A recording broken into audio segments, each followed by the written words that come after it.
ଆଉ କିଛି କଥା ମୋର ମନେ ପଡୁ କି ନ ପଡୁ ମୋ ଦାଦା ଖୁଡୀଙ୍କ କଥା ମୋର ଭାରି ମନେ ପଡିଲା। ଅତି ସରକାରେ ମୋ ନାଁ ଦେଇଥିଲେ ତୁଳସୀ। ସେ ତୁଳସୀ ଆଜି ଅସତୀ ହେଇଗଲା। ତୁଳସୀ ଅସତୀ ହେଇଗଲା। ଅପା ସେ କଥା ଛାड़, ମୋ କଥା ତ ଶୁଣ। ଏବେ ତୁ ତୋ କଥା କହ। ତୁଳସୀ ଆଲୋ ମୁଁ ରାସ୍ତାରେ ଗଲାବେଳେ ଦୁଇ ଜଣ ମଧୁଆ ମୋ ପିଛା କଲେ। ମତେ କାହିଁ ଭାରି ଡର ଲାଗିଲା। ଆଉ ସେଇଥିପାଇଁ ମୁଁ ତୋ ପାଖକୁ ଚାଲି ଆସିଲି। ଶେଷ ଥର ପାଇଁ ତ ତୁଳସୀକୁ ଦେଖିବାର ତୋତେ ସୁଯୋଗ ମିଳିଗଲା।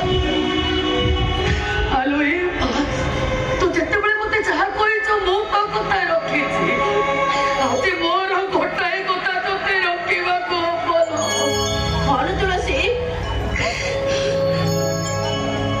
ତୁ ଯାହା କହିବୁ ମୁଁ ତୋ କଥା ନିଶ୍ଚୟ ରଖିବି।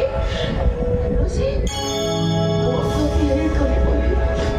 ତୁ ଯେମିତି ମୋ ଦାଦା ଖୁଡୀକି କହିବୁନି, ତା ନହେଲେ ମୋ ଖୁଡୀ ଖାଇବା ଛାଡ଼ିଦେବେ।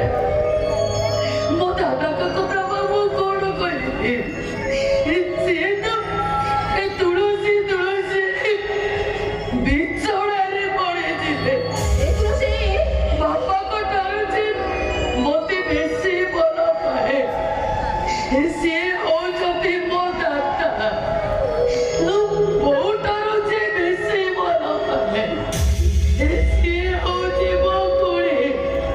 ଯଦି ଏକଥା ଶୁଣୁ ଶୁଣୁ ତାଙ୍କର କିଛି ହେଇଯାଏ ତାହେଲେ ମୁଁ ନିଜକୁ କ୍ଷମା କରିପାରିବିନି ଲୋ ବାପା। ଜମା ବି ମୁଁ ସହିପାରିବିନି। ନାଇଁ ତୁଳସୀ ତୁ ସେମିତି ଭାବେ ନା। ମୁଁ ତତେ କଥା ଦଉଛି କୌଣସି ପ୍ରକାରେ ମୁଁ ଏ କଥା କାହାକୁ ବି କହିବିନି ଲୋ ତୁଳସୀ। କାହାକୁ କହିବିନି ମୁଁ।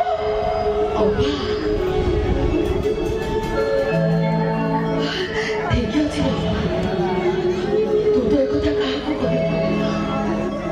ଅପା ତୁ ଏଠୁ ଯା। ତୁଳସୀ ତୁ କଣ ଘରକୁ ଯିବୁନି? ଅପା ତୁ ଯୋଉ ମତେ ଚାକିରି ଜଏନ୍ କରିଦେଇଛୁ ଦରମା ସିନା ବେଶୀ ହେଲେ ଛୁଟି ନାହିଁ। ହେଲେ ଅପା ମୁଁ ତତେ କଥା କହୁଛି ରେ ଅପା, ଆଉ କେବେ ମୁଁ ଘରକୁ ଫେରେ କି ନ ଫେରେ ତୋ ବାହାଘର ଭୋଜି ଖାଇବାକୁ ମୁଁ ନିଶ୍ଚୟ ଫେରିବି। ତାମାନେ ତୋର କଣ ଚାକିରି କରିବା ଫାଇନାଲ?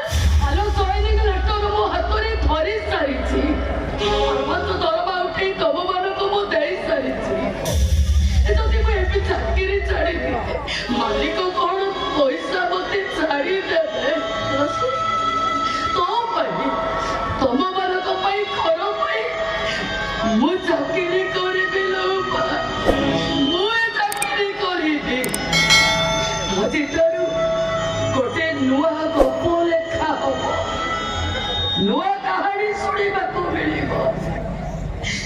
ଅସତୀ ତୁଳସୀ ସତେଜ